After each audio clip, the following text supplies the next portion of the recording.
everybody, and welcome to another edition of Fire Up. I have an all-star cast tonight with me, and we've got already a comment saying, hello, everybody, good evening. Well, good evening, Will. Thank you for watching us. So, my awesome crew here next to me is Mr. Ralph Williams. Thank you, Candy. You're welcome. Great to have you here. Thank Jeremy, who is on the underneath in the box underneath me there, Mr. Smoking Jeremy B. Under Candy, but I'm never on bottom. Nope. Next to George, next to Jeremy is George Eichhorn. Hey, good to be on, guys. Good, and lady. I'm in his spot tonight. I'm usually down in George's spot. Good. Well, we have a loaded show for you today, but before we get to that, I want to make sure that you all know that normally one of the co-hosts on this show sometimes is me, but sometimes it's Scott Morganroth, and he wrote that book, if you can see up in the upper corner by Ralph Williams, Lessons from the Microphone. He just published it's recently out on Amazon or Kindle. You're picking up gifts for your anybody. You can go to Amazon and pick it up, and it's a great read. It talks about how the media has changed over Scott's 40 years being in the media. He's got lots of good stories, some good pictures. He's got a picture of him and Muhammad Ali in there, and I'm not going to give away much more because we want you to go out and buy the book. So with that being said, there's a red button that by George. It's the red subscribe button. Hit that button, like us, share us, comment, tell all your friends about it. We're trying to grow our brand here, and we've got lots to talk about, so I'm not going to keep doing that advertising thing. Let's start with biggest contract we've seen in ever? Shohei Ohtani. $700 million over the course of 10 years. $2 million a year. And then 10 years. Yeah, exactly. It's a 10-year playing contract. So $2 million a year for those 10 years. And then from 2034 to 2043, he will get $68 million, which is roughly approximately $7.5 million a year for not playing. So basically, when he's done playing with the Dodgers, he's going to still get paid, kind of like Bonnie Bonilla. But he also has an opt-out clause, which I thought was very interesting. And that's if Mark Walter is no longer the controlling owner or Andrew Friedman is the president of baseball operations. So if either of those go, he can go and opt out, which I thought was very interesting because it really, if they're on the same page, he can really help control who else they sign. And let's face it, Brady used to do this all the time. He used to renegotiate his contract and take less in the year that they were in so they could bring in players and pay other players to get good talent around him. This is one thing that I will say. I'm going to knock Mr. Aaron Rodgers because I don't think, and maybe he just didn't want to because maybe he still battled with Green Bay's front office, but that's one thing he did not do. And so, therefore, he does not have nearly the same rings as Brady did. But kudos to Shohei. But I want to hear your comments about his opt-out clause, his signing with the Dodgers, and we're going to start with George tonight. Oh, boy, luck of the draw. Yep. Hey, listen, I'm going to share with you what Will Vogel just said first, Candy. This contract is absolutely insane. Ohtani is one of the greatest MLB players of all time, not only a good hitter, but also a good pitcher. He is a generational talent. Well, Will, you're contradicting yourself, young man. You said he's got an insane contract. I think he's a smart man. I think he protected himself, his family, his interests, his financial team, his agent, all those people involved. I think he did a tremendous job. Obviously, he knew what he was doing with coming in with these lower $2 million, yearly salaries contracts, as you outlined, Candy. payments, if you will, and then the back end is just loaded with money. It's a very unique contract. We haven't seen anything like this for a long time. I mean, we had Miguel Cabrera in Detroit who got money, but that was basically because that was the way they structured it at the time, and not knowing that he would really be falling apart physically. And the same thing could happen here.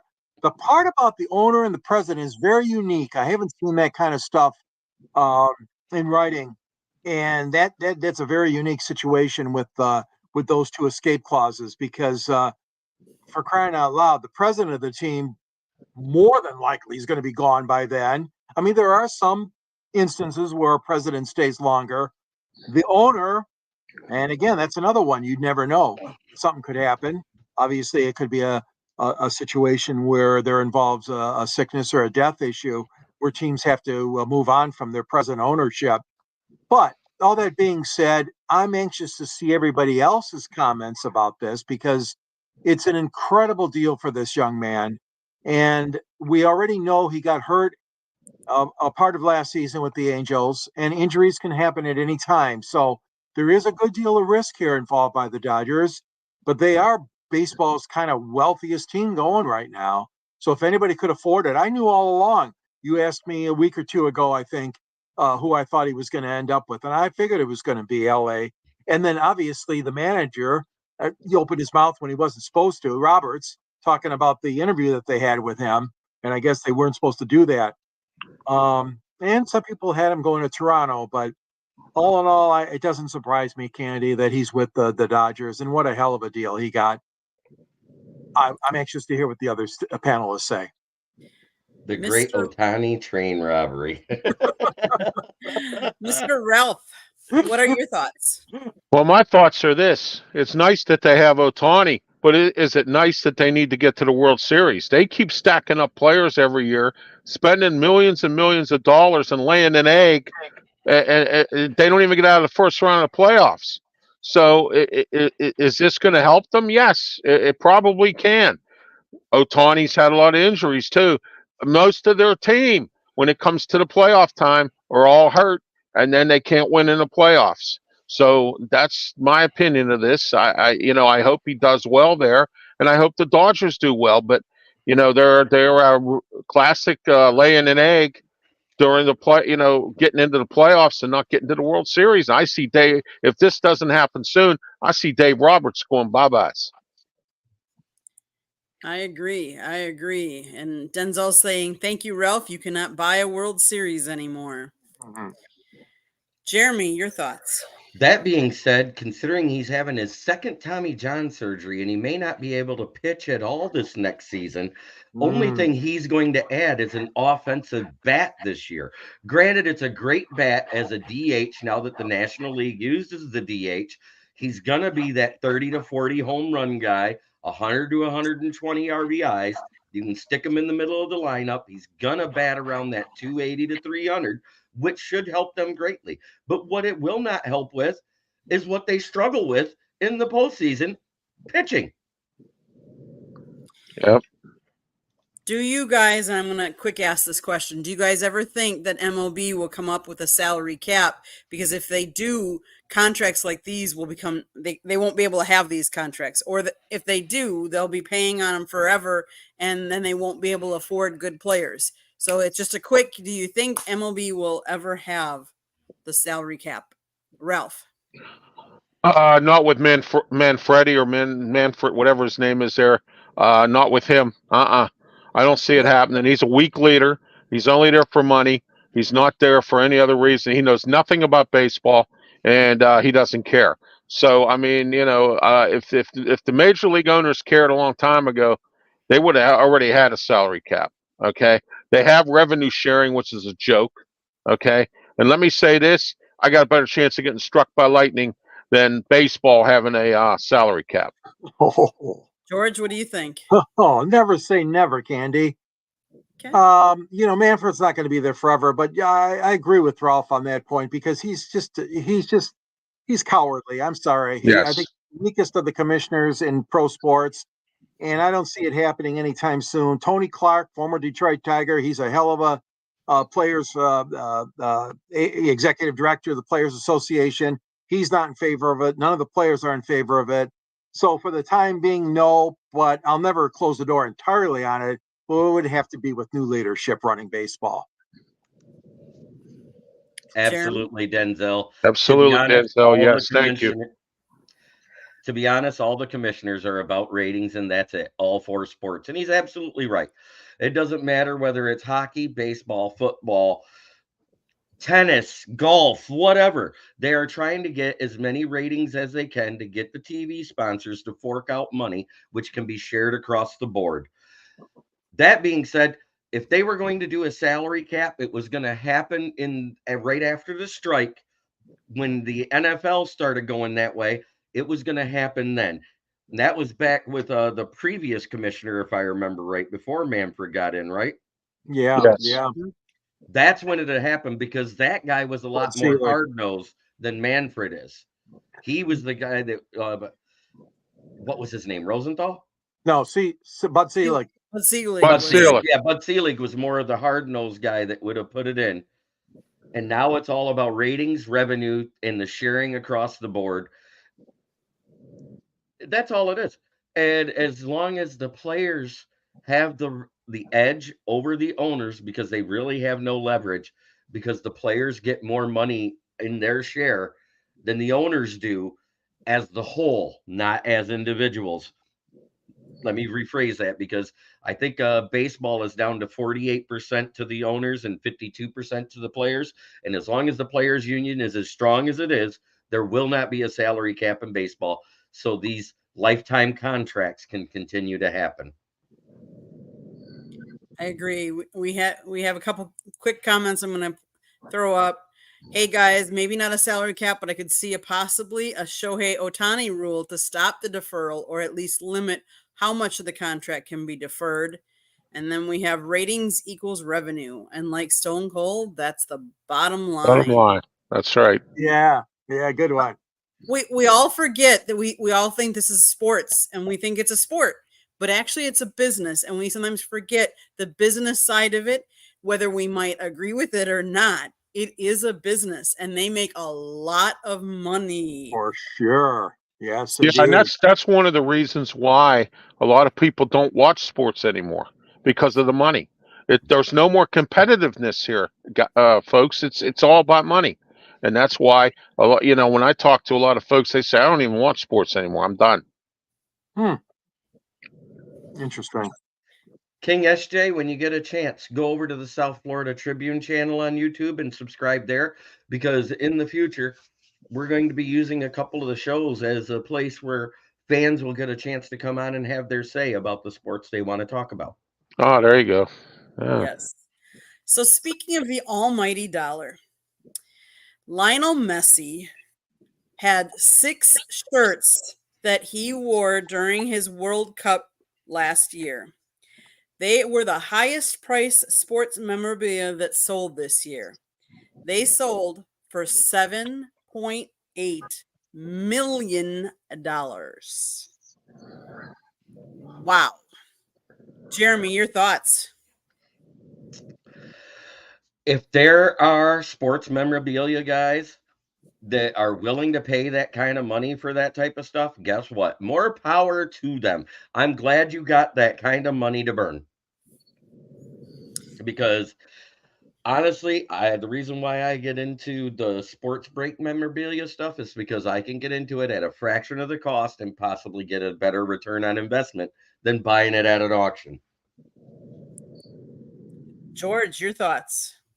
Yeah, it's astronomical. I mean, that is, you talk about forking out a lot of money. I mean, he is the greatest player right now, of course, in soccer. We all know that. He's done a tremendous job since he came down to South Florida. I really think that his value is probably still going to go increase. But that's a little sticker shock for a lot of people in sports. But again, if you're really into that, then it's worth the value to you. I mean, we're still talking about stuff that Babe Ruth signed, or something that some famous player signed way back in the early 40s or 50s, and and that gets a lot of money too, for Major League Baseball.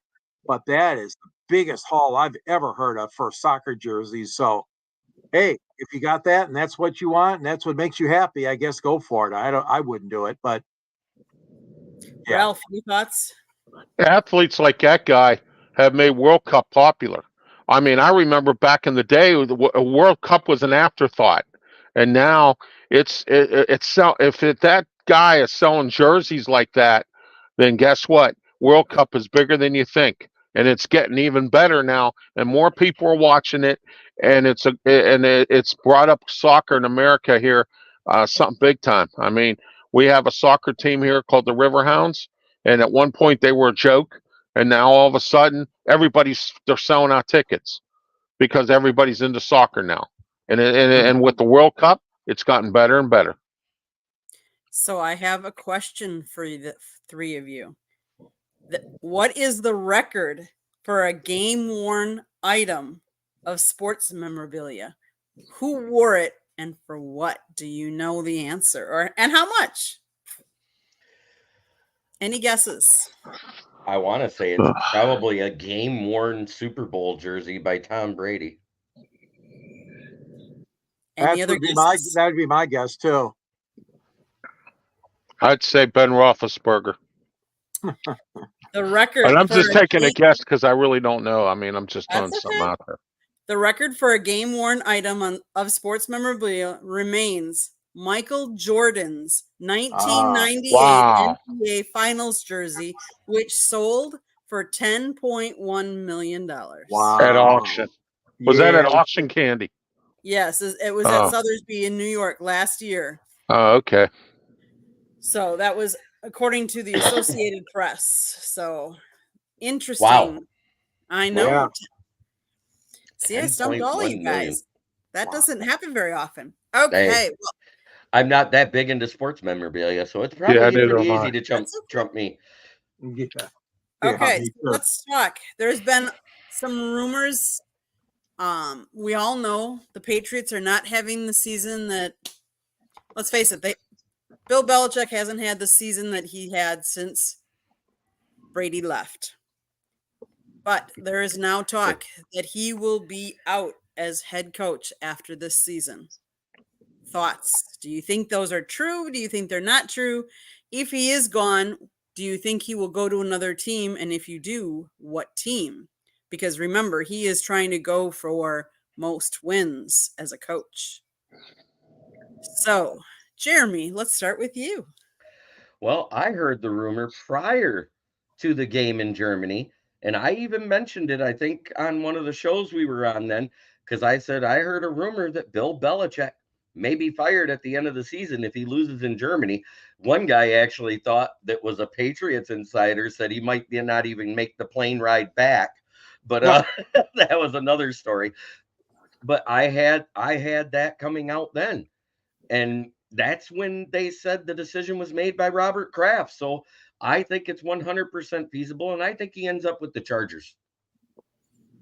That's the one that makes the most sense. Yeah. You got a Tom Brady type of quarterback, a defense that looks great on paper but has underperformed. I think it'd be a great fit for him there. Ralph. My question is, if he does leave and go to another team, would he take his assistants with him? Bill O'Brien, would he get Josh McDaniel back into the fold? You got Brian Flores up in Minnesota. You got Eric Mangini somewhere. I'm not sure where he is, but and then you got Judge and Matt Patricia. So would he bring all those guys with him? That's going to be the biggest question. I think he probably, and I agree with Jeremy, probably go to another team. LA Chargers looks like it's the best team. So, and he's right about that, but who knows? He might even go to the Jets. I'm hearing stories he might fire Robert Saleh. We'll see what goes on there. He might go, there's some other teams with some coaches on eggshells, the Commanders. Okay. Ron Rivera's on eggshells. So, Arthur Smith down in Atlanta's on eggshells.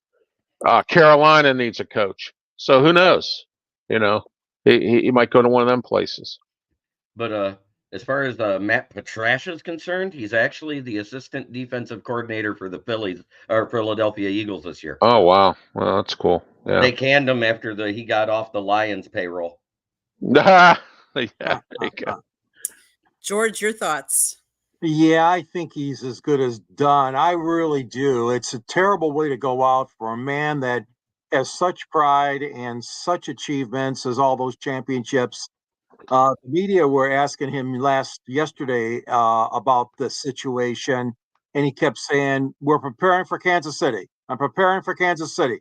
He just would not budge. Obviously, he's not going to say anything, but yeah, it was kind of a comical response to 3 questions that were asked and posed to him at the coach's press conference yesterday in New England. Robert Kraft has given him everything he's wanted, obviously. I mean, money wise. I agree with you, Jeremy. I think the Chargers need a new charge on that team. They've been fluctuating with mediocrity, with brilliantness, but nothing in the playoffs. I mean, they've been one of the most frustrating franchises in the last half dozen or more years. Now, with their quarterback injured, obviously, they have to prepare for the fact that, he's coming back and is going to have to rehab a little bit before next season. But yeah, and I'm not going to go through the same line that you did, Ralph. I mean, you mentioned a number of teams that might be looking for a new head coach. Right. I wouldn't worry too much. I wouldn't worry about too much assistance. You're never going to be able to bring all your assistants with you. Okay. Michigan State Spartans just hired a new coach. He's got new guys coming in, which is good for them. But sometimes you can't just bring everybody with you. That's impossible. And that being said, yeah, I mean, that's even if he wants to coach. I mean, he may pull fast one and say, "No, I'm tired of it. I don't want to keep going," or take a year off. Maybe I mean, there's that possibility. Belichick might do that. Oh, absolutely. Yeah, I would. Just an update for you. It's 35-0 Raiders over the Chargers right now. Brandon Staley might be fired tomorrow. Yeah. Holy smokes. Oh my goodness. Aiden O'Connell's 12 of 20 with 178 yards and 3 touchdowns. Yeah. Wow. Another one of those great Thursday night games, guys. Yeah, but at least they're scoring in this one. Al Michaels should be happy. That's true. Well, so Mr. Ralph, your former quarterback, Ben Roethlisberger, came out this week and said, maybe the tradition for the Pittsburgh Steelers is done and gone. Your thoughts on what he said? Yeah, he's not wrong. It's been gone for a while. Last 5 years, the Steelers have been in sort of mediocrity.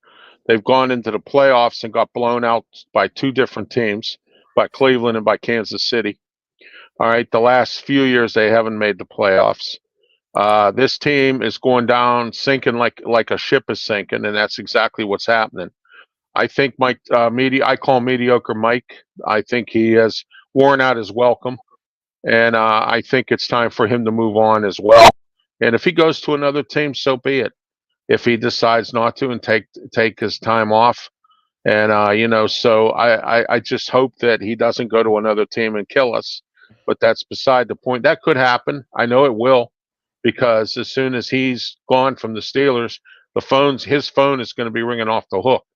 Because I know teams will fire their coach just to bring him in. Okay, maybe he needs a new beginning.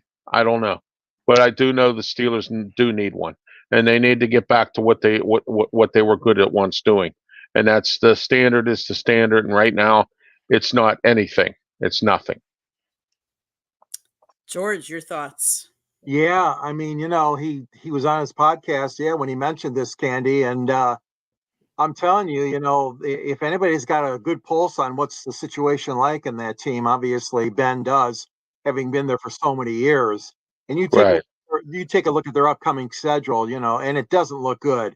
They got Seattle's in there. The only softie for them would be the Seattle game. But I agree with you, Ralph. I don't think they're going to make the playoffs. I think that they are going to fall short, and major changes are going to be needed. I mean, the aura of the Rooney family and the magic that they had over the franchise for so many decades is just a tremendous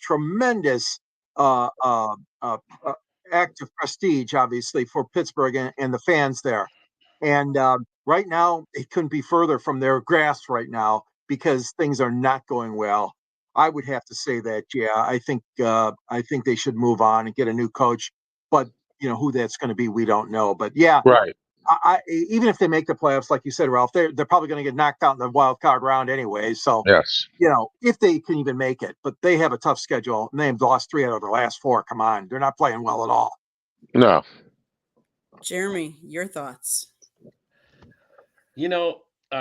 Ben does have the pulse of the team on their right, but at the same time, I believe Ben played 3 years too long for the Steelers, and they waited too long to start their rebuild to begin with, and they didn't have enough influx of young, good offensive linemen to replace the guys that were aging and starting to get hurt on both sides, the D line and the O line.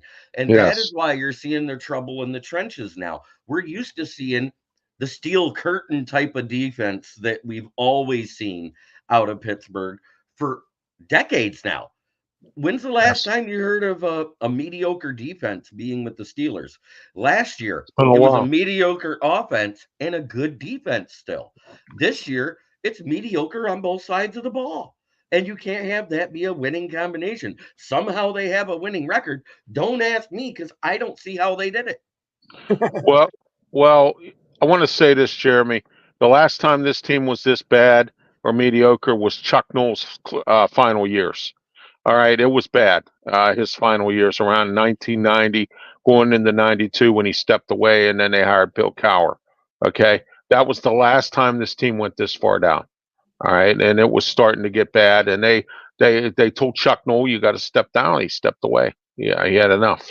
So and it didn't want anything to do with football. Bill Cowher, he took the team. He to one Super Bowl, was in a lot of AFC Championship games. Yeah, he did a lot, Wasn't and it 2 there we Super are. Bowls? And they Yeah, lost one they to lost one. Dallas. Yeah, right, and then they won the one against Seattle, and Yeah, in then Detroit. a year later he had to In step Detroit. down because his wife was sick. But that Right. wasn't the only reason why. He was having issues with Art Rooney II, and Art was running the team at the time, and he wanted a new coach. So there you go. The second junior, Yeah. whatever you want to call them, they did not get along, and No. that was the deciding factor. He didn't want the stress of that strife plus his wife being sick at the same Yeah, time. exactly. Right. Okay, guys. What is either your game of the week that you're most looking forward to, or your team's game, depending on what it is? And tell me kind of what you think is going to the outcome's going to be. So let's start with George. Well, Jeremy and I are going to fight for this one, I guess. But yeah, Detroit and Denver. I mean, it's been pushed to prime time, 8:15 p.m. Saturday night at Ford Field. Part of a triple header, folks. By the way, if you don't know that, there's 3 games on this Saturday on the NFL slate. And the Lions obviously need a quick rebound. Obviously, what happened with Chicago last week, the Bears, was a disaster. It was bringing up shades of past Lions teams. Well, we don't want to go down that road. But the fact of the matter is, the last 4 or 5 games, the team has not looked as sharp as it did, obviously, at the beginning of the season when the euphoria was all Lions all the way. That being said, I firmly do expect the Lions to bounce back on this one. It's going to be a close game again. Denver's been playing very, very well, as we know. And Russell Wilson, and they are obviously, the thing is, you got to play a stronger defense. And we know this. Jeremy's talked about this a lot. Aaron Glenn's defense just has not lived up to any kind of expectation, especially the last several weeks. So Detroit's got to get back to that grinding defense. They got to put more pressure from the defensive line. Obviously, the backfield's got to do a better job too of a pass protection. And I really think that the Lions are going to win, but it's going to be a close one again. I'll say they're going to win by about 7. I'll give you that, but that's just one man's opinion, and it should be a good game, though. Okay, Ralph, your. I agree with George on that. That's going to be a dogfight game. I think it is, the Denver game and the Lions. I want to go with Jets and the Dolphins and the Chiefs and the Texans and the Titans. I think that game, the Texans and the Titans, that's a division game, and the Jets and the Dolphins is a division game. So I think those two games right there are going to be some of the ones to look at division wise. I agree. Jeremy. Well, George didn't steal all my thunder. Thank God. All 5 starting O-linemen outside of the one on the IR are actually practicing this week for the Lions for the first time in 6 weeks. So therefore, the woes that Jared Goff has had is mostly due to pressure from opposing teams because our O-line has played like crap.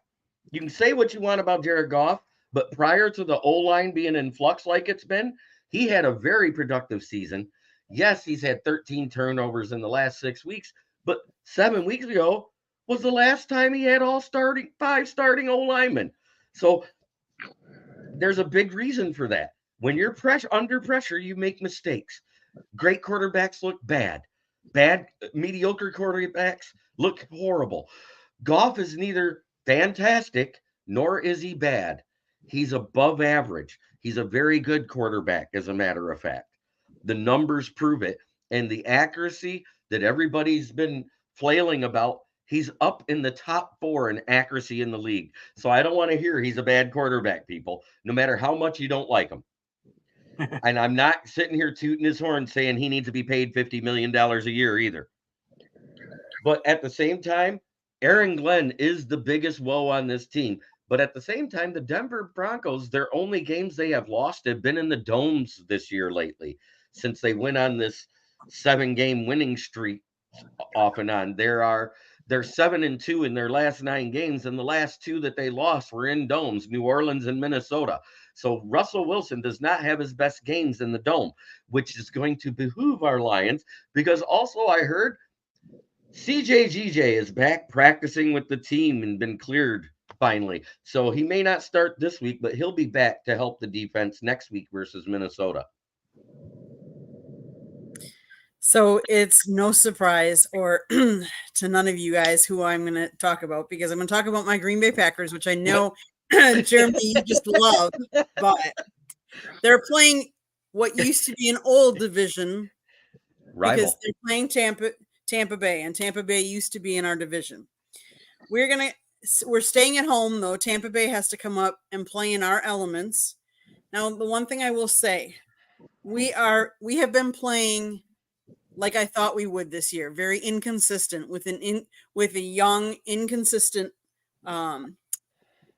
offense. Obviously, Jordan Love, but if you look at, and I like looking at Baker Mayfield's numbers compared to Jordan Love's numbers. So Baker Mayfield is 274 for 438 for 2,934 yards with a quarterback rating of 89.7. Jordan Love is 275 yards on 447 for 3,084 yards with a quarterback rating of 89. So they're both playing about the same. Jordan Love has a couple more interceptions. He has 3 more interceptions, but he also has 3 more touchdowns. Now, A.J. Dillon got a little banged up in New York, and so he's questionable. So it'll be very interesting to see which team shows up, because let's face it, the Packers beat Kansas City, which I would have never given them a chance. And yet then they go to New York and we didn't fare so well. Now we missed a field goal. And here's what I'm going to say. When there is so much inconsistency and when a team plays, and I don't want to talk bad about the Giants, but when you play down to a team because you're not playing at the same level that you thought you'd play for Kansas City, that's on the coach. Oh, I absolutely. think strictly on the coach. That is Matt LaFleur not getting everybody up to and playing the same caliber. What? What's my nickname for LaFleur again? Oh yeah, Matt LaFraud. Not LaFraud. I like that. I'm That's sorry. I had to. No, you're fine. You're fine. So I think it'll be an interesting game. I think it could be a good game. But again, there's a reason why we play these games because you just never know. Yes. Face it, I would have never Also- given Detroit. I would have never thought they would have lost to the Bears. Oh, And they- oh. And not even. I'm glad I don't bet. I'm glad I don't bet. The one thing I want to point out is the disparity between the defenses. Your defense is very good in the passing game, but guess what? Tampa Bay's right there with you.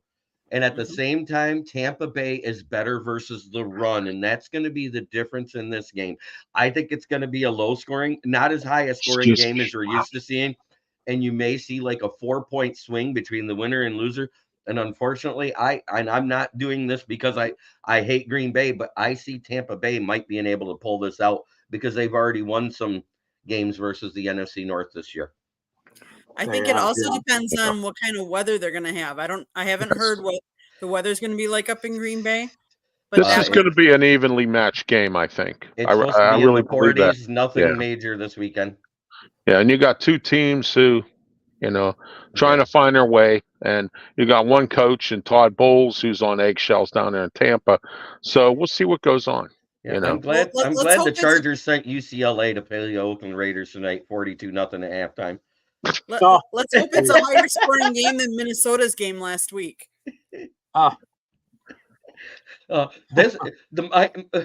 said this was going to be a bad game, but I didn't expect it to be this bad. I expected like 21-0 at the half. Wow. It's 42-0.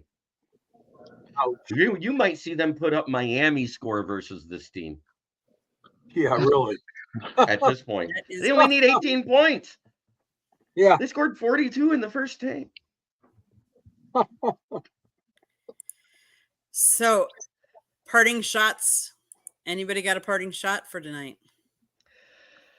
Well, we've lost so many players to injuries this year, all the teams across the board. I'm going to go ahead and say it now. I think they need to bring back more practicing in the off season, not so much more preseason games, because ever since they lowered the amount of off season workouts, we are seeing an increase exponentially. It's up by 23% than it was before they changed the off-season workout rules. So maybe those two-a-days weren't as bad as everybody thought. Maybe the players need to stay more hydrated. Maybe they need to quit whining and actually work out. Stay off the phone. Amen. Stay off of social media.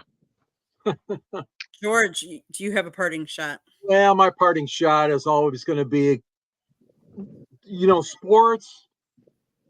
I'm not a big fan of sports on Christmas Eve or Christmas Day, and I understand the National Football League was dealt a tough situation here where Christmas Eve is a Sunday, obviously December 24th.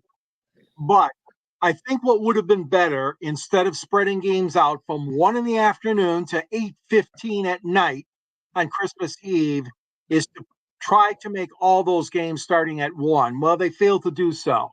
So folks that want to see Santa Claus that live in Tampa, Chicago, Miami, and Denver, good luck, because you're going to be at that stadium for a long time going into the night. And I just think that, the NBA has been the Grinch who stole Christmas for years. They've stolen it. But now the NFL is doing it too, because on Monday, December 25th, there are 3 more games hosted by Kansas City, Philadelphia, and San Francisco, one apiece on CBS, Fox, and ABC. I'll tell you what, I'm a sports fan, but I'm not going to be watching games that day, but to each his own. But that's my 2 cents, and I wanted to share it with all of you. Happy holidays, one and all. May I make a comment on that, George? Go what ahead. They could have done was took 2 of the games from that Monday and all the afternoon and evening games and played them all day Saturday. You know what, Jeremy? That would have been a good idea. They've got 2 scheduled for Saturday, one in Pittsburgh, Ralph, at 4:30 on NBC. Right. And the Los Angeles, oh, God. The terrible Los Angeles Chargers host a game at 8 o'clock on Peacock. Yeah. But Jeremy, that would have been a good shift to do a lot of that shifting to. I just think if they'd have moved all those everything after the 1 o'clock games, The 1 o'clock games are fine because that's when the families are together, sitting around, passing out presents and having their dinners and stuff like that on Christmas Day. But the evenings is supposed to be about spending time with your family, your children, and everything else. So from 4 o'clock on, if all those games were moved to Saturday, or maybe even put a couple Friday games on, I wouldn't have had an issue. Yeah, you're right. They should have been a little bit more creative scheduling like that. Good point, Jeremy. Exactly. Yeah. Yeah, Ralph, you agree. Good. Yeah, my could part have been regional but I agree with George on this. I think it's wrong. But my parting shot is, so I'm going to take off from what George said, but the opposite. College football bowl games cease for Christmas Eve and Christmas Day. And they have them on the 23rd. And then after that, they don't to the 26th. As bad as college football is right now, at least they had that kind of common sense, like George is saying, to at least have no bowl games on Christmas Eve or Christmas Day. So that's my parting shot. Denzel Snipes asked a good parting shot question here. He does. So let's do his question for the panel. Start up around you guys. I want to go last. Panel, turkey or ham on Christmas? Always was ham in ham. We always went. So we would really go over the river and through the woods to grandmother's house. She lived on a 110-acre farm growing up. Wow. And we would always go up to her house, and we would always have ham on Christmas. Turkey on Thanksgiving, but ham on Christmas. Ham on Christmas, yes. Same here. And the same with us. The same with us. It was ham on Christmas and ham on Easter. And like you said, turkey on Thanksgiving. Yeah, Christmas Eve. I'm half Italian and half Irish, but mostly my Italian side of my family. My dad was the last of the Irish. He passed away in June of this year. So, and I never really did much with the Irish end of it, but I was mostly Italian. We have sausages, pizza, and stuff like fish, stuff like that on New Year's Eve or Christmas Eve and New Year's Eve and stuff like that. Then the next day we have ham. New Year's Day we have sort of similar situations. So, What about you, Jeremy? I'm going to be the odd man out on everything. And no, I'm not saying turkey. I'm saying a standing rib roast with the au jus. There you go. That's my perfect Christmas dinner. That's different. I know people that grill steaks on Thanksgiving. Carrots and candied yams. Oh, yeah. So my parting shot has to go to the NBA. So Giannis Antetokounmpo shot 64 points in the game previous against Philly. He wanted the game ball. So after the game, he went to go get it because let's face it, that was the highest point total any Buck has had in history. He had an awesome game. So he went to go get the game ball, but they didn't want to give him the game ball because they gave the game ball to a rookie on the Philly side who had made his first NBA basket. So my question to you is, let's face it, they don't play with just one ball. There's got to be multiple balls.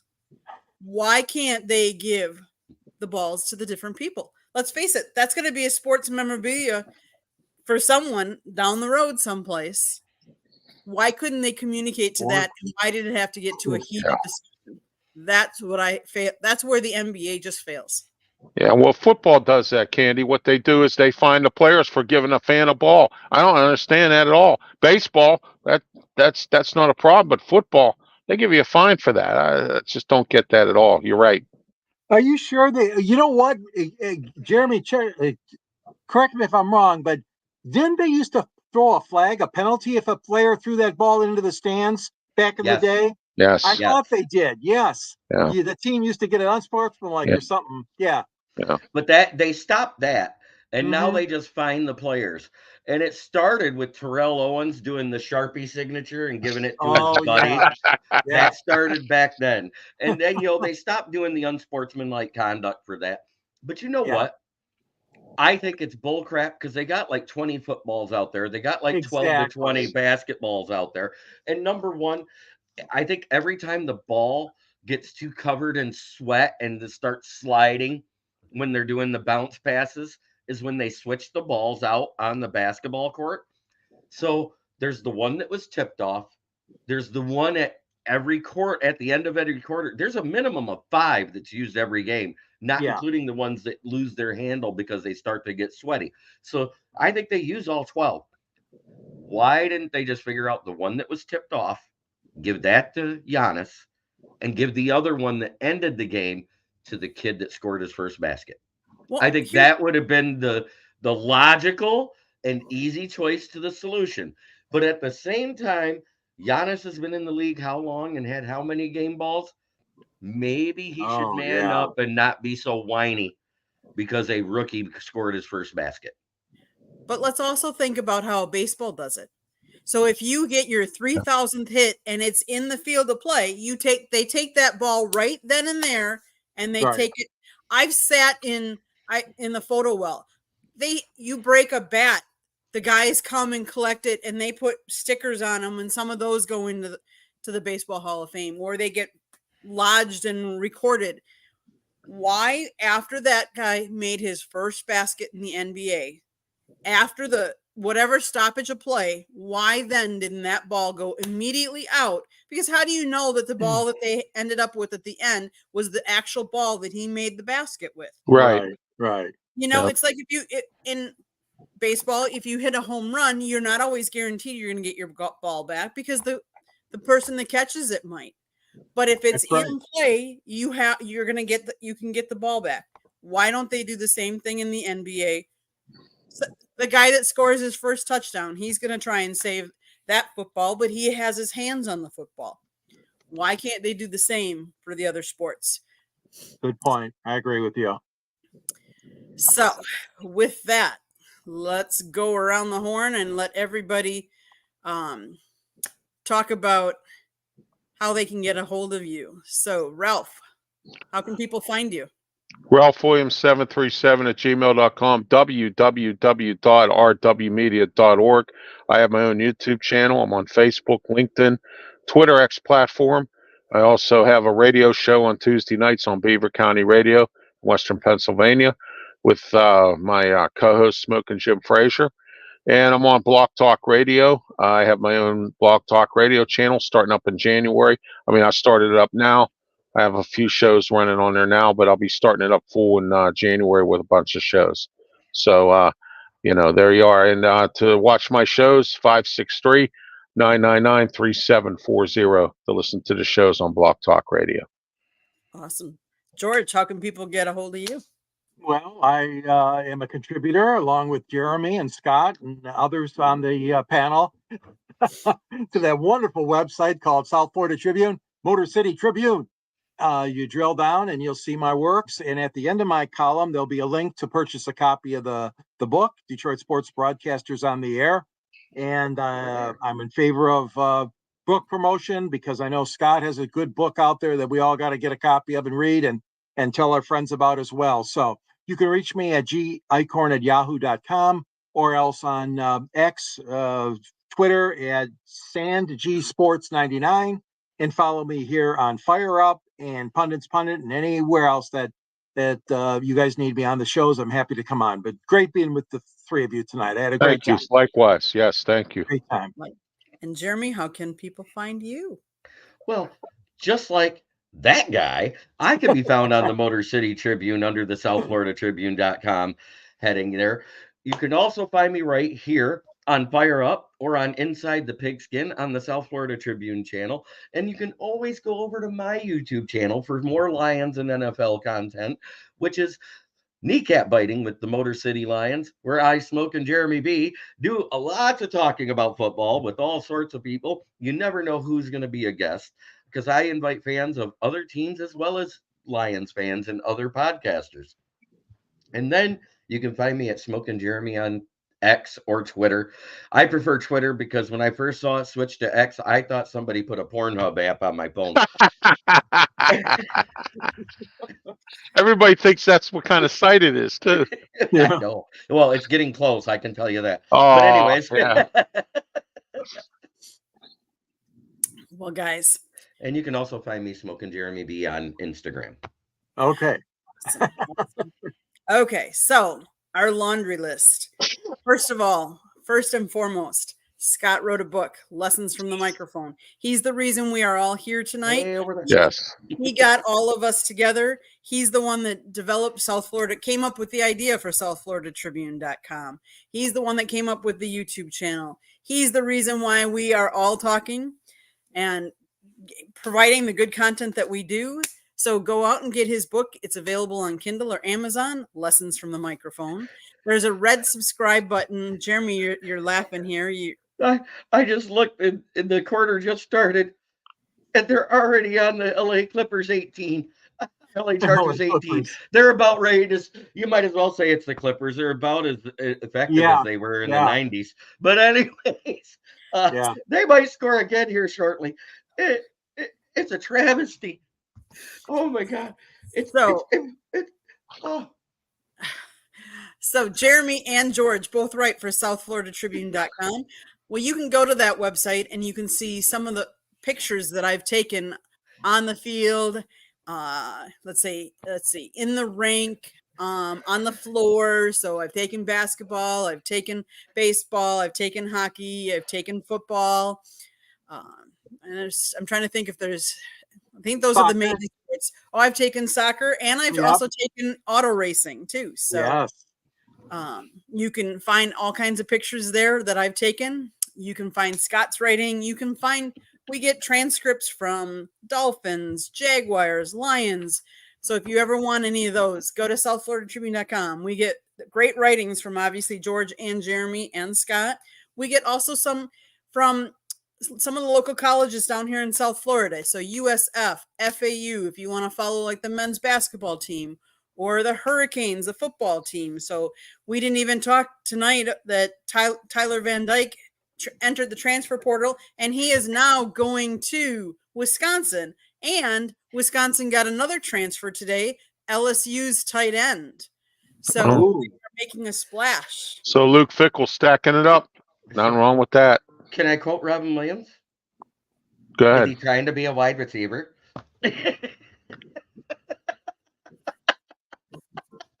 Oh my goodness. Okay. So, but if you want to be a guest or a panelist on any of these shows, please make sure you're commenting or email us at southfloridatribune@gmail.com. We'd love to hear from you if you have ideas, suggestions.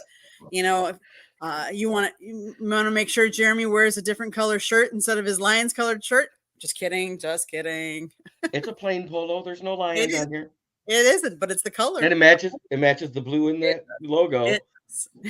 It does. I'm just giving you a hard time, Jeremy. But anyways, no, please. And if you like podcasting, if you like the audio version, go to iHeartRadio, Google, Apple, wherever you get your podcasts, you can listen to us. Geo7, CastBox, Podcast Addict. We're on all of those.